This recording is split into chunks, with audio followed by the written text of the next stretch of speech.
Ask our director. Oh, 4:30. We have a boss, it's, it's for time. Right. Okay, tell me what. If you want to read her remarks, she's got to be out of town. I'm gonna Okay, text her. Sorry, Chair. no problem. And if she did, it should. And for the record, Nathaniel, Okay. I'm sure she did. we have a quorum present, is that correct, Emmanuel? Yes. Okay, being that we have a quorum present, I call to order the meeting of Arts and Culture Advisory Commission. And we are going to get started. We do have a public speaker. Is a public speaker present? Kendall Brown is registered as a public speaker. And with Kendall Brown not being present, we are going to move with our agenda. We're gonna move the agenda. We are going to reserve the voting agenda items until after the community spotlight, and we are honored today.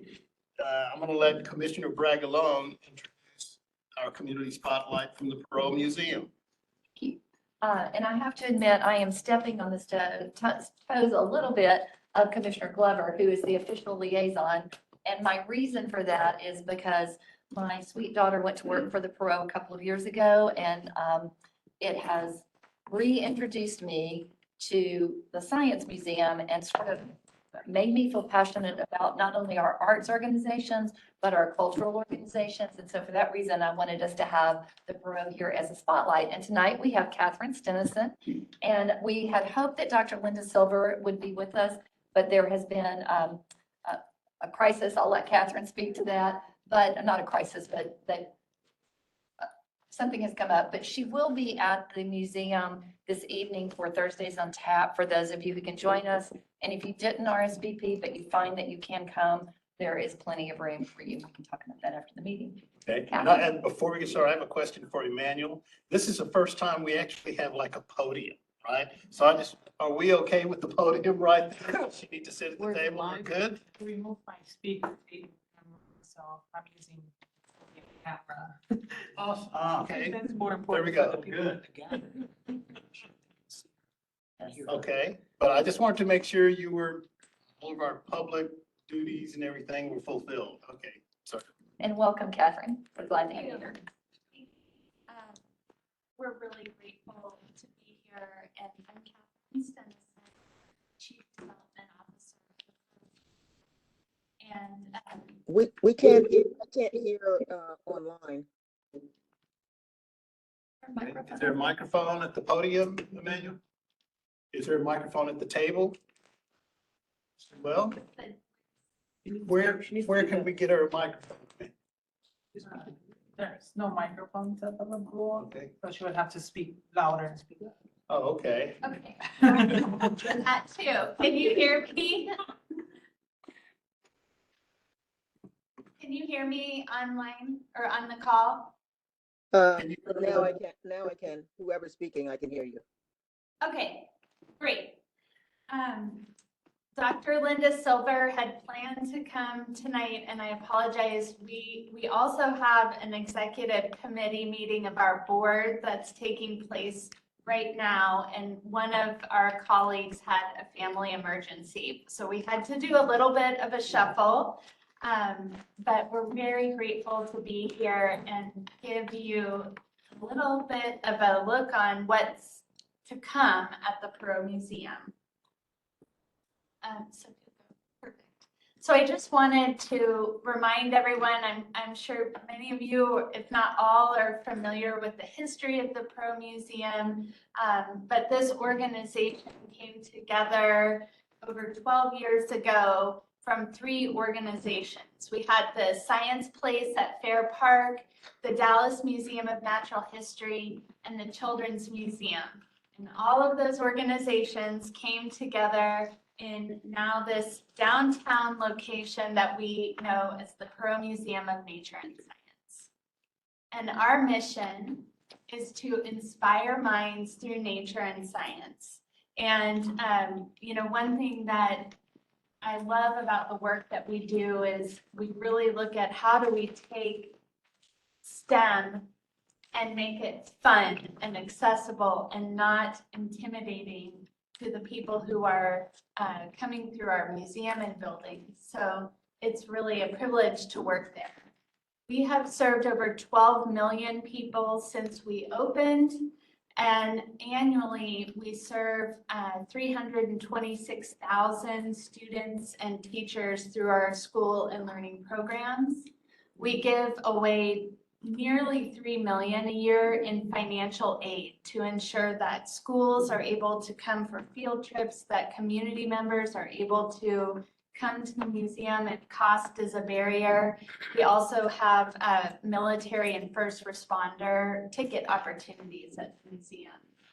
We have just under 20,000 household memberships, and about 6,000 of those are memberships that are given to families on state and federal assistance through partner organizations, and they're free memberships. And again, we work with other organizations to ensure that we're reaching the families that really will benefit from these memberships. We have 150 staff, 100 full-time, and we operate on about a $24 million annual budget. I'll just summarize this. We really look at our role and responsibility to impact and introduce science to learners of all ages. We believe that STEM careers provide opportunity, and we're trying to make this fun and accessible for the community, in addition to being a very important cultural landmark for Dallas. You go to the next slide. Here are some of the programs that we offer. As I mentioned, we have field trips. We have Thursdays on Tap, which I'm excited to host several of you tonight at Thursday on Tap. We have special exhibitions, National Geographic Speaker Series. We also have a teen volunteer program known as Connect Teen. We have nearly 200 teen volunteers that work with us every summer to help provide programming and operations at the museum. We also, here's Thursday on Tap. So we wanted to put in the flyer. Again, excited to see you tonight. And this is for 21 and up every Thursday. It runs April to October, and it is really, it sells out every week, and it's just a fun opportunity for adults in the community to come and engage with the museum.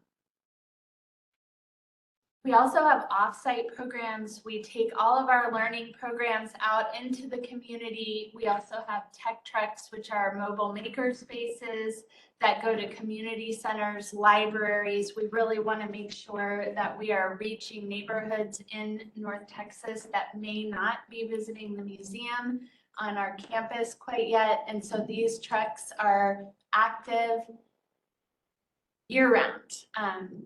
So we'll go to the next slide. We're also really looking at how we reach new audiences. We've made a significant investment in making sure that the museum is working towards a path of being 100% bilingual with all of our copy. We're looking at our programming and making sure that it is reaching multiple audiences here. We've also invested 15% of our budget in Spanish-speaking communications. And then we like to remind everyone that we are an active science museum, and that we have a paleo team that is actively doing research in the field. And in fact, we just found a plesiosaur in Salina that the team at the museum is in the process of unveiling. And if you come tonight, you'll get to see some of that in our paleo lab. So special projects, this is where I really wanted to make sure you all had the opportunity to learn more about what is on the horizon for the Perot Museum. And you may know that we've had a project that we've launched several years ago, and that is to completely transform the Moody Family Children's Museum. And we are getting ready to reopen that space next Thursday. So we've prepared a few slides to just give you a sneak peek into what that space will be. We are nearly doubling the size of the Children's Museum. It still will be housed on the lower level of the museum, but we're very, very excited that the space is expanding so significantly. Next slide. We've worked with two design firms, and actually both are on site. So we've got Northern Light and Bruns.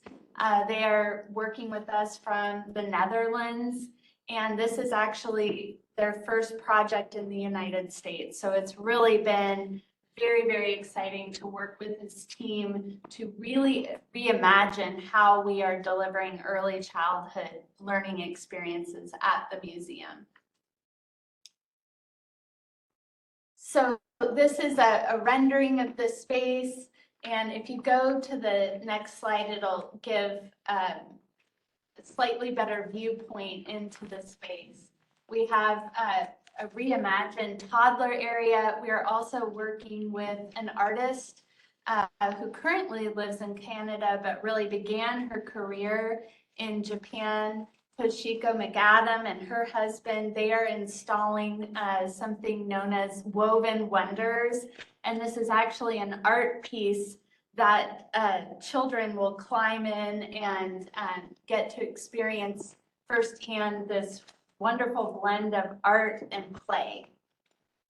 So you can see the entrance to the space here. We have also partnered with Children's Health on an Imaginarium experience. This is an interactive digital experience, but then to also make sure that we have the hands-on learning, the kids will be able to play with Lego Duplo blocks. You can see a wonderful Duplo waterfall that we're very excited about. So it's really going to be a magical, wonderful place that's designed to foster creativity and really where you cannot fail. That's critical to us. You cannot fail in this space. Anything's possible. And so we're really excited to open this. Here's a quick look at one of the other installations that is the woven climbing structure. This is also the outdoor space, and if you've been to our outdoor section of the Children's Museum at the Perot, it was gray and cement, and we've completely reimagined it to have bubbles and water and climbing and bright, engaging colors and experiences for these kids. So again, this opens next week. If you're interested in visiting, please do let us know. Very excited about this project that actually began in 2020. That's when we first started working on this.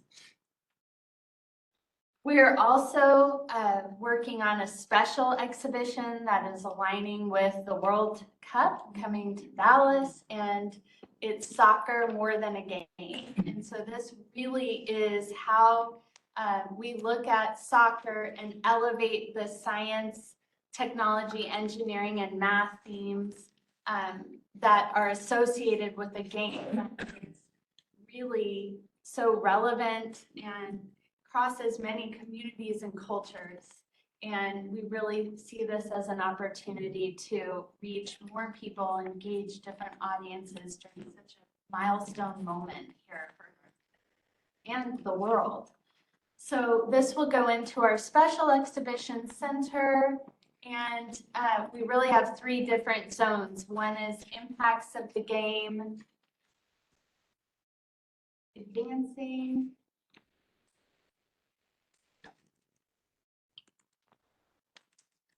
this is really going to look at the traditional, more museum approach to soccer, looking at across cultures, communities, how this sport is celebrated.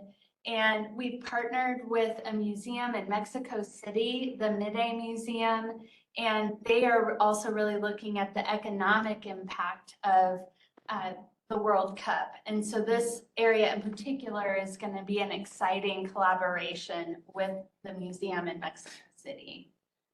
And then we'll transition more into a traditional science center, science museum experience in a cleats zone, where you really start to look at all of the technology and engineering that goes into the sport. And so some of the activities might be, how would you design and build a World Cup stadium if you were going to do that? The medical science behind it. So it'll really encourage the multiple career pathways into the sport.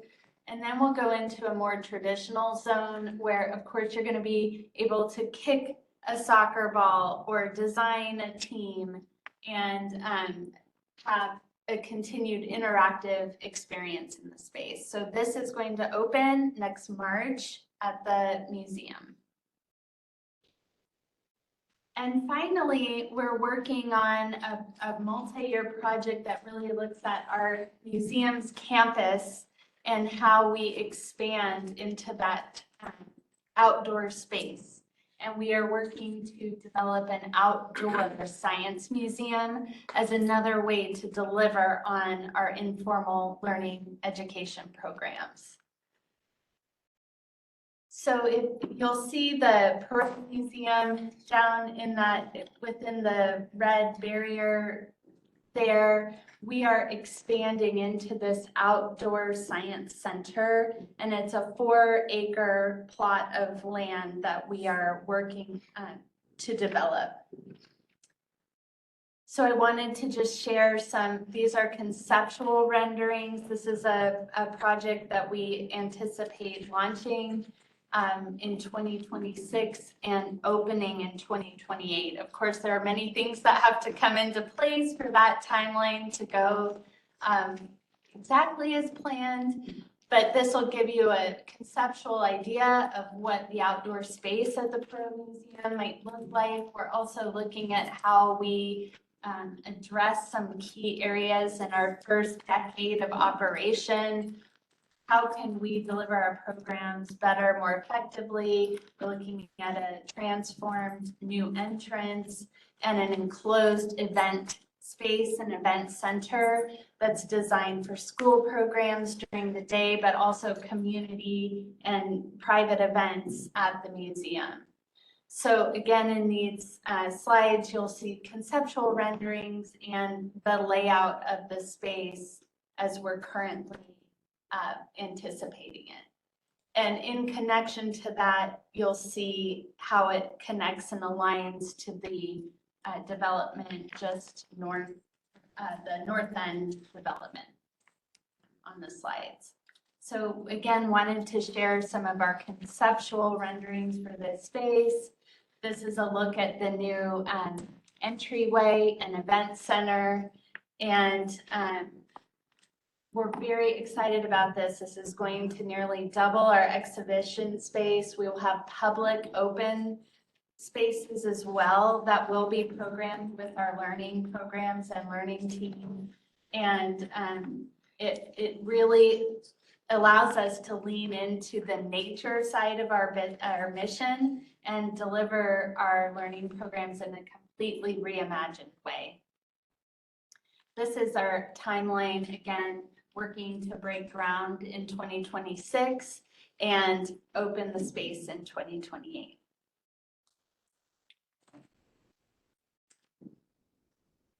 Awesome. Yes, Commissioner Ruggiero. This is not going to surprise you, Catherine, but you guys have done such a beautiful job, and you are so fortunate with your number of donors. I think you might see the second largest amount of money from us in COP programming. We have a lot of arts and cultural organizations in the city who don't have that. And so you and I have talked briefly, but I wonder if you could tell the commission, you know, how the borough feels about looking at sharing space with other arts organizations and who they reach out to and how we can move forward with that. We actually have a committee, my colleague, Commissioner Meek, who is on the screen somewhere, is really focused on providing that to all of the arts organizations through her committee. But if you could give us a couple of minutes on that, and then a couple of other things that you might touch on is super impressed with the way you guys do your welcome wagon. So you might let the commission know about that difference between giving away free tickets and actually making people who are not used to coming to an area feel free. And then finally, a big issue of our director is the intersection between health and arts and culture. And so I feel like you probably don't have time to talk about that, but I did want to mention that so that the two of you could connect on that, because I feel like the Borough could be a good partner in that programming. So probably not time for that today, but you guys should talk at some point about that. Let me touch on the events. We love to feature other arts organizations at events that we host. And we're also delighted to find an opportunity to collaborate with an organization that might want to use our space. We often at our annual gala or other events that we posted around our anniversary celebrations, we like to blend the intersection between art and science. Dance, we've hosted events with in our Gems and Minerals halls that connect to a choreographed dance and how that might be merged and interpreted. We also see Thursdays on Tap as a way to feature organizations that also are part of this program. I think we have opportunity to go even deeper in these collaborations and would really appreciate if you have ideas or want to promote other opportunities. We have public events, big Memorial Day weekend is a big weekend for us. So how can we also highlight and share other work that's happening here in North Texas? We've done this largely through musical performances and dance to date. However, we've also partnered with Carmia Theater on some of our bilingual programs. And so there's opportunity for growth there without a doubt. Our community partner memberships, we launched this again in early 2021. And what we found is we were giving memberships and perhaps they weren't being utilized. And so we implemented a welcome wagon program. And every weekend we love to host community groups and community organizations so that they can come to the Perot Museum together and they're experiencing this firsthand. So we've worked a lot with the Mexican consulate to host groups and families visiting the museum, Bachman Lake Together, but really any organization in this community that wants to bring a group to the Perot Museum, we're just absolutely delighted by that.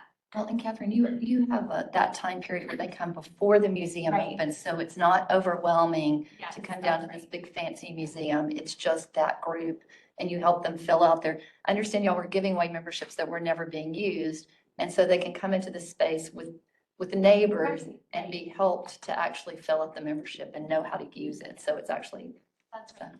We also customize that. So if it's better for an organization to come in the afternoon, we work and make sure that it's really meeting everybody's goals. So it does take place sometimes before the museum opens, but we also love to host school, groups and other organizations. And it really takes place a lot in the summer months as well. All right. Does anybody else have a question or comment for our Perot Museum Community Spotlight? If not, I would like to invite Commissioner Glover. You are our liaison. If you have any comments regarding your relationship. Well, I mean, I'm sort of hands off to be perfectly honest, because I keep up and I know what is going on over at the museum, and I've been to a lot of wonderful events there, and I think it was the 10-year anniversary. Yeah, that was amazing. So it's just really great to see all of the progress that you're making, and Linda's doing a fabulous job, and as are you, Catherine. So, and the plans that you have going forward are just amazing, because I'm so lucky that you have that initial space to grow into. And also your board is so supportive, because, you know, a $21 million a year budget, 23. That's a lot of money, but you make it go along. So we appreciate you and what you all are doing. So thank you. We're grateful for all of you, and thank you for having us here today. It really means a lot, and please reach out as you have ideas or thoughts on these partnerships and opportunities across organizations. Yeah. We're really excited about them. Well, Commissioners, can we thank Catherine Stenisan?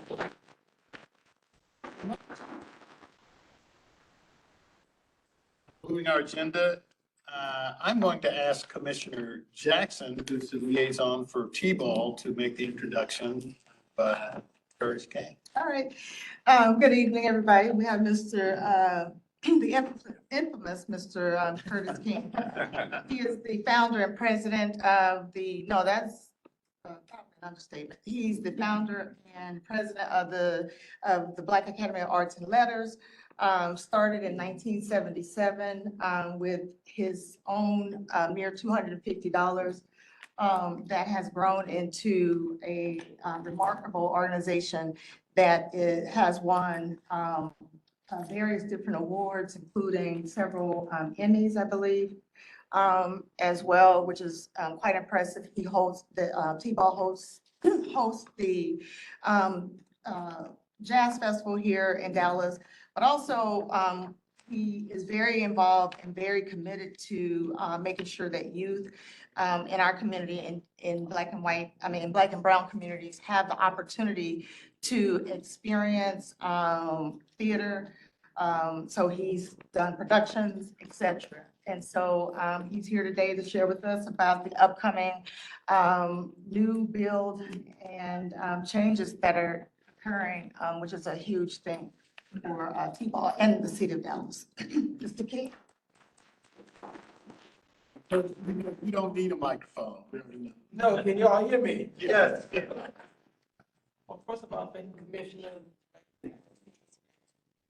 Jackson. Thank you all so much for inviting us to have. You can't hear him on the call. You cannot hear me? Cannot hear me? Can you hear me now? We can hear you now. I can hear you now. All right. So thank you for inviting me to speak to you today at the Black Academy of Arts and Letters. There are a lot of things I can say. I'm going to start with a show that I saw last night with my young mentee. His name is Bryce Holmes.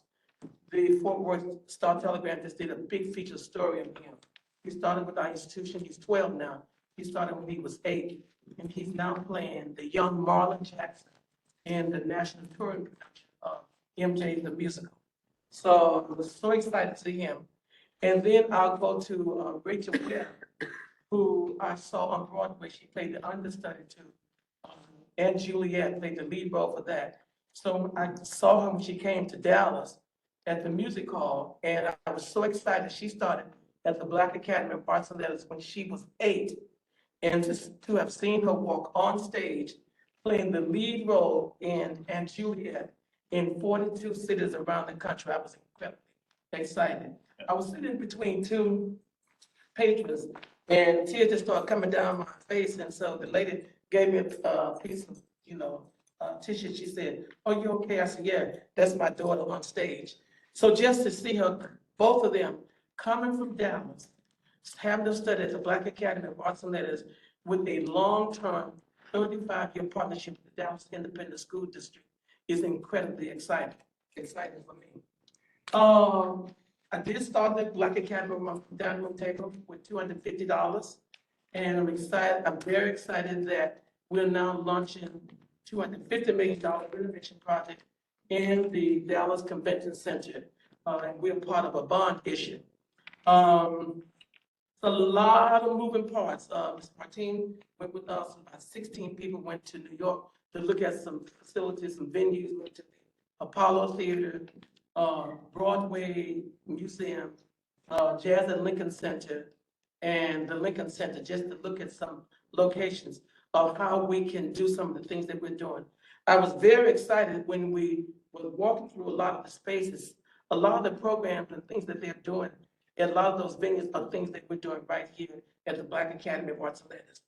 When we walked through the Apollo Theater to see a lot of the names of a lot of great artists, primarily African-American artists, on the walls, I was excited because most of those African-American artists have been right here in the city of Dallas. Eartha Kitt, Halle Berry, all of these people have been right here in our city, so I was excited about that. I was excited to, that all of us were at JFK Lincoln Center. And one of the things that moved me the most about that is they have the club there. And when the gentleman said, one of the things that we do in the club, we feature young artists. And young artists talk about, oh, I perform at Jazz at Lincoln Center because it's the way that they resume build. This is the exact same thing we do at the Black Academy of Arts and Letters as a part of our Promising Young Artists program. They're very excited to say, I perform at the Black Academy of Arts and Letters. And so they also resume build too. I was excited about that. I was excited to have talked to Wynton Marsalis while we were there to tell him we in your house. So when the Black Academy finished its renovation, and I was listen to Catherine say that their renovation project will be done in 2028. We're going to be moving out of the venue sometime between the middle of July and the end of July. And we'll be going to the Women's Museum as a temporary location until the venue is completed. We'll be returning back in 2028. Now, one of the things people have talked about, the money. So one thing I like about the renovation that's being done at the Women's Museum, the space has been closed pretty much for 14 years, with the exception of, there's a group that they do a special exhibit during the State Fair and the Irish Festival, they perform there. So we are talking to them about how we can do some collaborative pieces so that they don't end up feeling that they're being railroaded out of space. Because I know what that feels like to have not had a space in 9 years to land up in a space where we are now. But the good thing about that is when we leave the space, it will be a new space that will be renovated. And I suggest that it be renovated for artists who are looking for home spaces for them to be able to perform. The museum is absolutely unbelievable. I remember having to work with the museum when they were raising money, like $35 million, when the museum opened, when the former mayor, Ron Kirk, and his wife were the host for the fundraiser for that. And so it was really sad to know that the museum had been closed so long. So that's another jewel, I think, in the city of Dallas that a lot of nonprofit organizations would be able to use. We have so many nonprofit organizations that come to the Black Academy of Arts and Letters, don't have the budget, don't have the money. So what I encourage them to do, if you want to do a rehearsal, come to the Black Academy. We'll find a way for you to be able to do it. I encourage them to do their programs, their performances at the same time when we're doing something else so that it lowers their costs or they don't pay any cost at all. So a lot of people come through the space to do that. We do have some challenges. One renter that we have, a big part of our revenue comes from rentals. So we have one group that had rented the space for 23 years. And so we're going to lose $150,000 of revenue from earned income because we don't have a space for them to be. So we're looking at creative ways of how we're going to raise additional money, how we're going to pick up the loss of revenue and things like that. So there are a lot of creative things that we're doing. That's why I told Catherine a few minutes ago. I said, since you a development person at the Pro Museum, stand by, I'll be calling you. And so we're really excited. This past weekend, we were glad to have had Sherry Shepherd, who you see her on television. She and Kim Whitley did a show called Two Funny Mamas. We had 1,400 people that came to see that. They were very diverse. A lot of people came from around, as far as Austin, Texas, to see Sherry Shepherd. So now we're on TV, looking at TV the next day, and she's saying, hi, I love coming to the Black Academy of Arts and Letters. I really love Dallas. So, you know, we were buzzing, our phone was just blowing up because they went to Dallas and they mentioned the Black Academy of Arts and Letters. And she's talking about coming back to do 3 other shows with us. We're excited about that too, because they filmed the show to pitch the show to Fox Network. And so if that happens where? In Dallas. At the Black Academy of Arts. So we're excited about that. There are a lot of things going on. I'm also excited to work partnerships with so many other groups. There are a lot of great things that are going on in the city of Dallas with a lot of arts organizations. I try to see as much as I can. I was excited last night to have sat in Bass Hall and know that it's a beautiful hall. And then a lot of people, when I saw them last night, hey, you that guy that work with a lot of young people, right? I said, yeah. I said, you recognize me? Because at that point, you don't see my hair, right? So we didn't know who you were. So I'm excited about all the things that we're doing. And thank you so much for the support that you have given the arts and that you have given the Black Academy of Arts and Letters. When we started again, we're now in the venue 37 years ago. And most people thought we never would have survived that long. But now we're 37 years later. Since COVID, our numbers are picking back up again. We have a little over 200,000 people that come to the programs that we do, a little over 100 some programs and activities we do. A lot of people come to see a lot of our tours. We're looking for a lot of artists to donate garments to us. And so last thing I'll say, when we did a piece about a month ago, it was a piece that we call Coffee, Cocktails, and Conversation. So Melba Moore and Tanya Pickens, who had won a Tony Award for Jelly's Last Jam, she walked through the gallery, she literally started crying. She said, I want to be a part of this. And so what she did is donated the garment that she received a Tony Award in. She donated that to the Black Academy of Arts and Letters. And the last thing I'll say is a friend of mine submitted my name and our institution's name to the Tony Award Committee. And if you win, you get $10,000. And if you are part of a group that they like the work that you're doing, you get honorable mention. So I'm one of the individuals that got an honorable mention for the and his name will be in the Tony Award playbill, and it'll be on the Tony Award website from now until. And so I'd like to raise money. So since we didn't get the $10,000, I sent the information to a donor that I've been trying to get money from for our summer program. And so he told me last week, we'll give you $15,000. So what I did, I got 5,000 more than what I would have gotten had I gotten the Tony Award. So thank you so much. But if you would introduce the young lady that passed out the packets and describe what's. So this is Ms. Cunningham. She's of our membership services. We have about 4,000 paid members at the Black Academy of Arts and Letters. We have in your packet a copy of our current season programs that we're doing at the Black Academy of Arts and Letters. And the lady here, she's one of our youngest, as Oprah Winfrey say. She's a marketing media relations manager for the Black Academy of Arts and Letters. Okay. And last thing too, don't forget the Riverfront Jazz Festival will be coming up. We have an incredible lineup.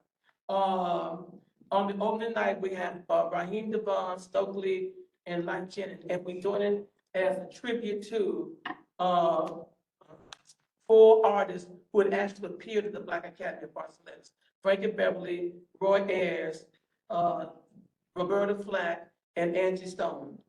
And we're asking people to wear all white and to bring a red rose and a white carnation in reference to the work that they had done, and because they had all been a part of the Black Academy of Arts.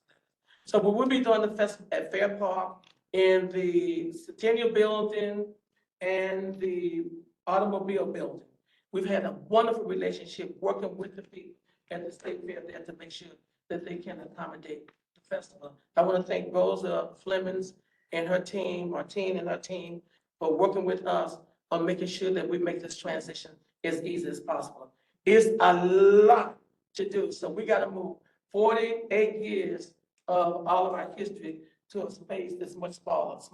So there are a lot of moving parts, so y'all see our grant come before you, just keep that in mind.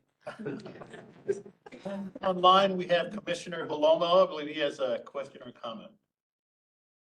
Yes, thank you, Chair Small. Curtis King, it's so good to see you, and congratulations. I was just overjoyed when I saw the news about your Tony recognition. Can you tell us what date that is again, so that in case we need to go up there to support you in the audience, take a bullhorn or something? Could you just share that date again? It's June the 8th, but I won't be there, I'll be in Dallas working. How do we change that? I encourage everybody to please look at it. Thank you. Anyone else have a comment or a question for Curtis? Commissioner I Jackson? was gonna say, just, thank you, Mr. King, for all the things that you're doing and your years of commitment, your vision. To fellow commissioners, Mr. King did not say, but there are multiple levels. If you want to support the Black Academy of Arts and Letters, it's always a great place to have membership. There's different, at each level, there are advantages to the membership. And it's not like some organizations like they have one or two levels. There's like 5 or 6 or 7 different levels that you can benefit from membership. And that supports T-ball as well. Oh, can we thank, oh, I'm sorry, Commissioner. So first of all, thank you. And I have to say that my dear friend Commissioner Hornbuckle introduced me to your organization by hosting me at the Riverfront Festival, and I got to see Stephanie Mills, and it was an amazing night. I missed the festival last year, but I'm looking forward to it this year. But I wanted to encourage you to hold Catherine's feet to the fire and give her a call about space. I've really been encouraging organizations to share space.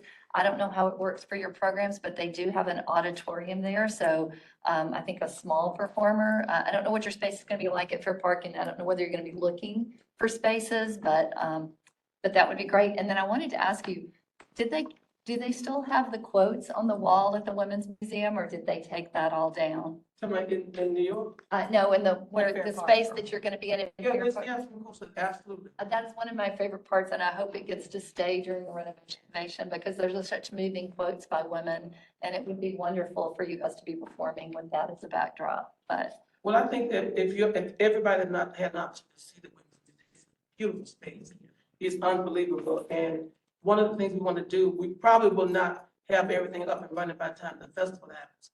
But one of the things we wanted to do is work with the African American Museum, the Broadway Dallas, most of the people that they set on the campus there, to figure out ways of how we can be able to do collaborative projects together.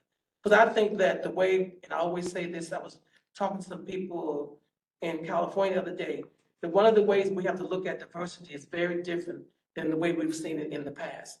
The world is different, it's global, it's digital, it's everything. So nothing is isolated anymore. So that's what I think I've enjoyed the most, is figuring ways of how we can be able to do collaborative partnerships and programs through the digital space that we're dealing with in the with an incredible program. So I encourage you, if you've not seen it, maybe we can go and see it before it happens, so that you'll be more appreciative to it after the renovation is done and what's going to be left there for the people to enjoy, particularly arts organizations. I love that space, and I'm so excited that somebody is going to be using it.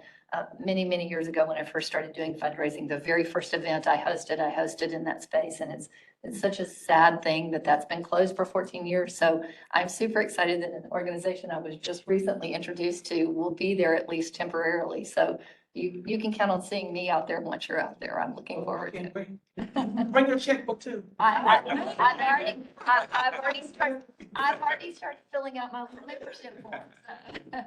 Commissioner Thank you. Hornbuckle. I want to first thank you for being here, but also when you mentioned young people, and was there a young person there? I was one of those young persons. I've said this before. When I was a teenager.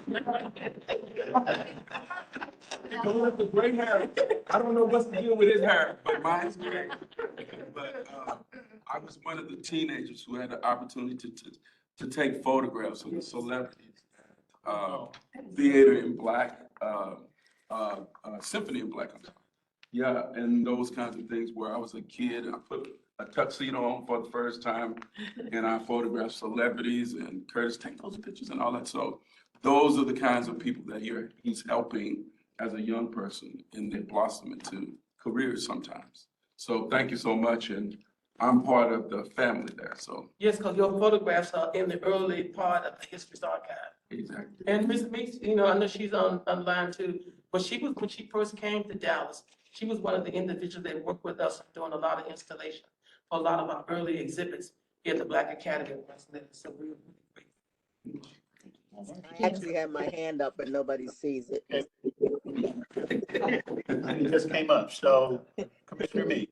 Yeah, I just, first of all, Curtis, congratulations on the Tony nomination. And I also wanted to just say that Curtis doesn't always talk about this, but it's important for everybody to know that he was actually one of the first organizations who were bringing nationally and internationally known Black visual artists to this city. I was a volunteer curator for him, but that's an important thing to talk about because we didn't have the African American Museum at Fair Park when he was doing this, and he was incurring, quite a bit of expense to make those things happen. So I just want to take my hat off to you, Curtis, for having that vision to include the visual arts in your performing arts space, and giving them a really important platform that wasn't available at the time that you were doing it. Yes, thank you so much, Curtis.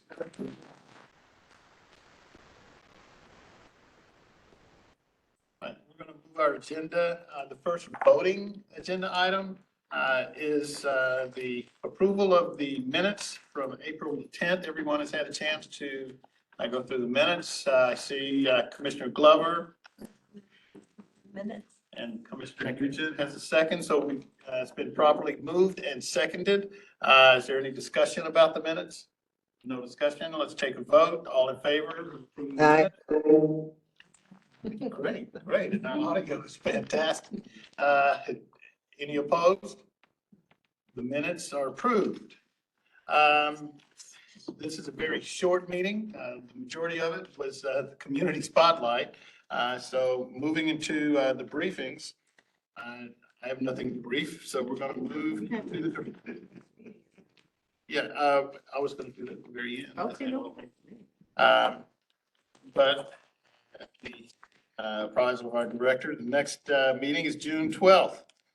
There we go. That's the briefing. Director's update. Okay. Good evening, everyone. Always grateful for your presence here in person and online. I, as an OAC update that's usually noted, we'll reference it as a director's update. I have 2 staff-related announcements to share. One, that our event supervisor, Marlo Meistovich, her last day with OAC was Tuesday. And we had a proper send-off of staff for Marlo. Marlo's relocating outside of the state of Texas, and so we can't compete. Can't compete. But as our first event supervisor, I want to note and commend Marlo for her service to the city. She was absolutely phenomenal.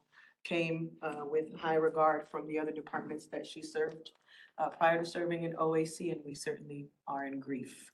I'd like to put on the record that I don't like Yeah, me either. The related job posting was open, is now closed, selection process is underway to that end. And secondly, we do have another staff member transitioning who's being promoted outside of our office, and that is our board and commissions coordinator, Emmanuel. Congratulations.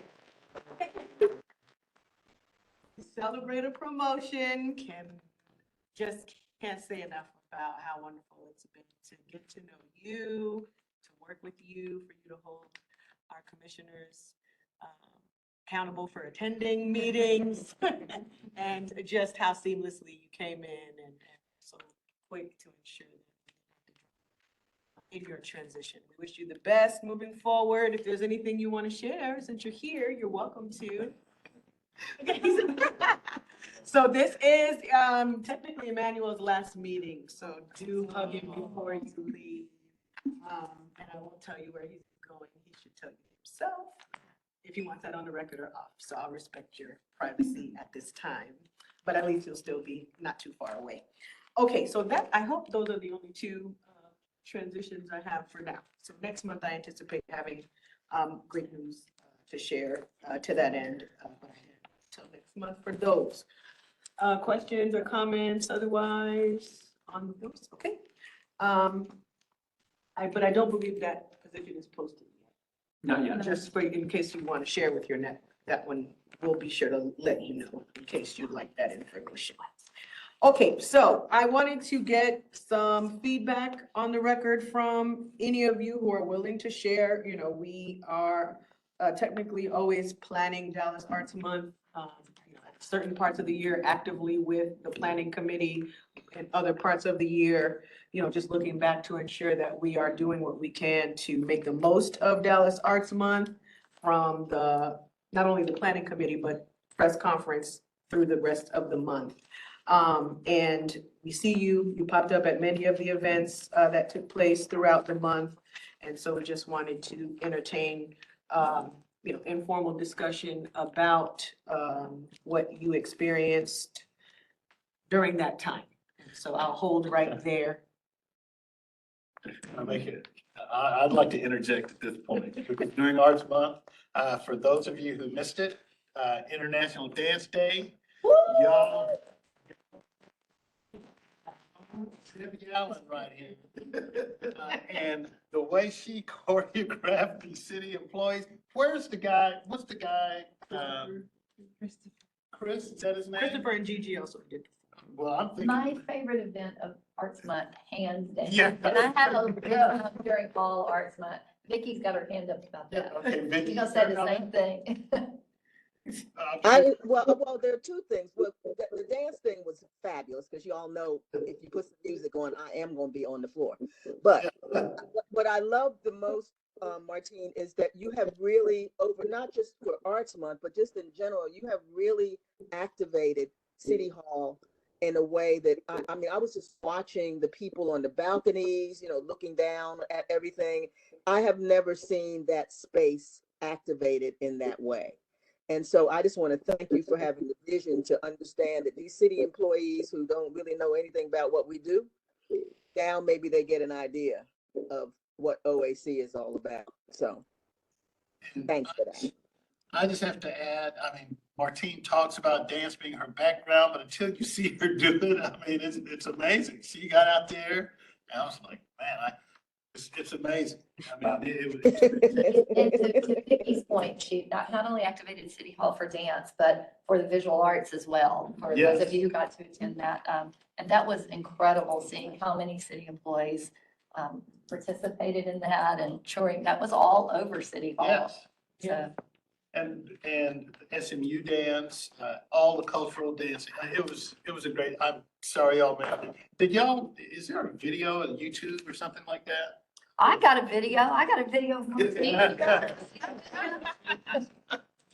I'm pretty sure I've also got video of Commissioner Meek doing the electric slides. Yes. After the meeting, we can convene around my phone. So You can airdrop everybody. yes, I'm gonna pass it back. Thank you for allowing us to hijack you. Yes, thank you. So for us, you know, we are still operating under the auspices of our 2018 cultural policy and plan.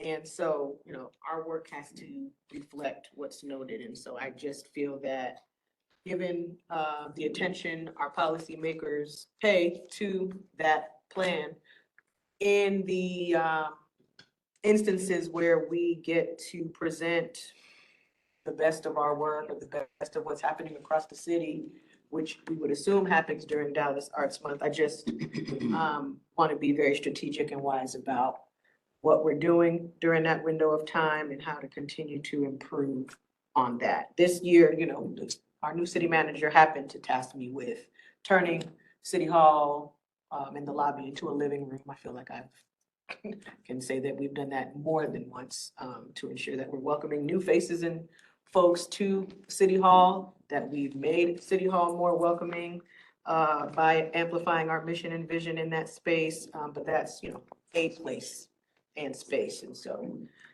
we're just trying to continue to grow and improve in that way. One feedback I had is, I think I enjoyed Arts Month, and even more than enjoying Arts Month, I enjoyed the planning that leads up to Art Month. I'm an events guy, right? And so this is not solely a Marlo stand post, but it's also a Marlo stand post. Just the way that things were so well organized, number one. And number two, it being like the press conference set the tone for the rest of the month. And the press conference, what I mean by that is the press conference wasn't a spectacle, but it was spectacular. It was intentional. It showcased the way that artistry and the arts are woven throughout Dallas. But also you had to do the boring but important stuff, right? All those things were interwoven in there. And so as a guy who does events for a living, I genuinely appreciated that and the way that played itself out throughout the course of the month. So whomever this next person is, that's something that I hold as an expectation, that they will engage the planning committee in a way that allows us to know what's going on and speak into what's going on and then see the fruits of what we talked about on the literal and figurative stage.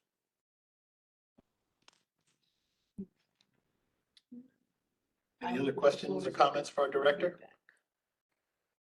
Does that conclude? That's all I have for now. Is there an upcoming events? Live, okay. I just want to highlight one point that's actually gonna post. When you see the quality of life agenda post for this upcoming Monday, just note, I know that we have several commissioners who are always interested in budget development and review. There's gonna be a quality of life division, all the divisions that report up to that council committee. There'll be a budget briefing that you may want to tune in for. It's a memo that'll be attached when the agenda posts, but I just wanted to bring that to your attention because, you know, it's that time of year. And of course, we'll be back. Technically, we usually come before you around August. Obviously, this is our first time going through budget development process with our new city manager. So there's some things that are a little different about the process, but I just wanted to make sure. I just received notice today, and so it's not. When is that meeting? COLAC is on Monday at 9 a.m. 19th. Is it in I believe, Chambers? Is it in City Hall? If you want to come in person, yeah, it's in City Hall and Chambers. I think WebEx is fine. I just, you know, it's just, we don't, you know, outside of that item, we're not briefing anything significant that would call. Director, I believe Commissioner Curiel has a comment or a question. I just didn't get my hand up in time when someone said, are there any events? And I just know that Dallas is happening tonight, and I know folks who are performing tonight. And then Joy Harjo is speaking tomorrow. And then I'd also like to suggest on Saturday, there's a documentary about the Pan-African connection by Anthony Asota that is being premiered. I think it's a premiere, but I'm going. Anyway, I just wanted to let y'all know. And just for the sake of the agenda, I want to make sure that the director is finished with her report. That was it. I just, again, that is something we would have noted on the slide. It's germane to it being an upcoming meeting you may have interest in, but we just learned of that agenda item today. Emmanuel, if you still can, or somebody send us the link to that quality of life. We get that circulated tomorrow, maybe somebody wants to. Sure. I know you can go find it, but it's so much. I understand. Emmanuel's shaking his head, yes. Yeah, if I have it on my calendar, I might join. Okay, I believe Commissioner Weinstein, Krista? Hi, I just wanted to note that on Thursday, June 5th, the 2024 bond projects, the public art projects that are park related are going to be presented to the Parks Board. And if you all could reach out to your counterparts who are Parks and Rec board members or commissioners and just remind them that this is happening, this is really important, this needs to pass, and that their job is really just to approve the location of these projects and nothing more. And so if y'all could do that, that would be a huge help. Thanks. Okay, Commissioner Meek. Yes. I just wanted to, like, Krista, I would like to make sure that everybody who is interested knows that they are welcome to come to the Cultural Plan and Equity Committee. And I think Jim is going to be coming to the next one because he has some things he wants to discuss. But I just want to make sure that people understand that these committees are, even though we have a committee, it's open to any one of you on the commission who is interested in the work that we're doing on those committees. Chair, Yes. I have asked this before. I'm sorry. One other thing, and to Tamitha also talked about the documentary that will be shown at Pan African. It's important to know that Pegasus Media, which is one of our COP organizations, this is a project that came out of Pegasus Media. Commissioner. So I've asked this before. I don't know if it's just Supporting. but I would love to get the calendar. I get calendar entries from the office for my allocations committee meetings and for this. I'd love to be added as a recipient to the other two committees. It just makes it so easy then because the WebEx link is there, you know, and I don't know whether the best way is that we request it or if you just send it to all of us and we opt out if we don't want it. But that Emmanuel does such a good job of sending it to you, you know, you just put it on your calendar and then that day, if you want to attend, you just hit the link. And I think I could probably attend far more meetings if I had those because I would click on the link and I probably wouldn't let you see how bad I looked that day, but I'd be listening to the meeting. I think it'd be really informative. Can we send the links out to all the commissioners? All committees, all commissioners, Okay. including public art. Right, and then, Correct? yes, and then if somebody doesn't want to get them, then just email the office and opt out, say, take me off that list, you know, but, or just delete it and pretend like you didn't get it. Just don't vote. All right. Noted. No other. And then if we're, you're Sorry. finished, I don't want to get out of it, somebody talk about it. It's on. You're on there. You can go ahead. It's your district. You want to mention it? I hope that everybody, I probably need Martine to help me with it because I haven't been to it before. I think it's just the second year I was out of town. But this is a fabulous event. Everybody in my district and neighborhood are excited. I don't get very many opportunities to invite you to District 9 unless it involves the bathhouse. But this is going to be a great event. The Dragon Boats have been out there practicing. It goes all day long. There'll be remarks at noon, I think. Yes.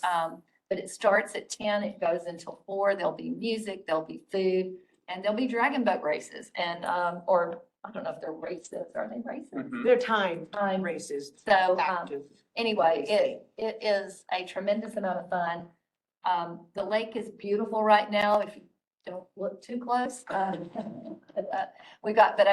it's springtime at the lake, so there's lots of wildlife out there, lots of wildlife on the lake, and it's a great opportunity for photographers to get some wonderful shots, Dr. Johnson.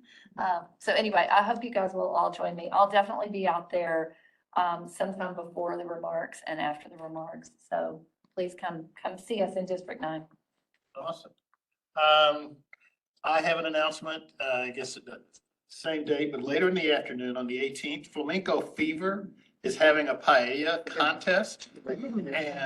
And myself and my best friend, wait a minute, guys, myself and my best friend, we are in the paella contest. So we are cooking, and so we're doing an Afro-Cuban paella. Some of you all may know Keith Benoit. In fact, he used to work for the city. He was the transportation manager for the city. He's my best friend. He's actually the chef.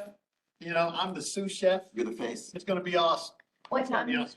It actually goes from 2 to 6, but we're doing ours at 4 o'clock. They have it timed. And it is Flamenco Fevers on Fort Worth Avenue. If you know where the Home Depot is in Oak Cliff on Fort Worth Avenue, used to be the old Bronco Bowl for those who've been around. Okay, the opposite side of the street past the McDonald's, a few blocks. And it is going to be a throwdown jam, I'm telling you. So y'all get ready. It's gonna be like the Buena Vista Social Club out Oh, so So come to the Dragon Boats and then we can carpool over to the. But with that being the case, if there are no more well, Vicky, Commissioner Meek, is your hand still up? It didn't, okay. See, okay. All business having been conducted, the meeting for the Advisory Commission of Arts and Culture is hereby adjourned. Thank you so much. Thank you. If anybody wants to. I have the entire tickets to that.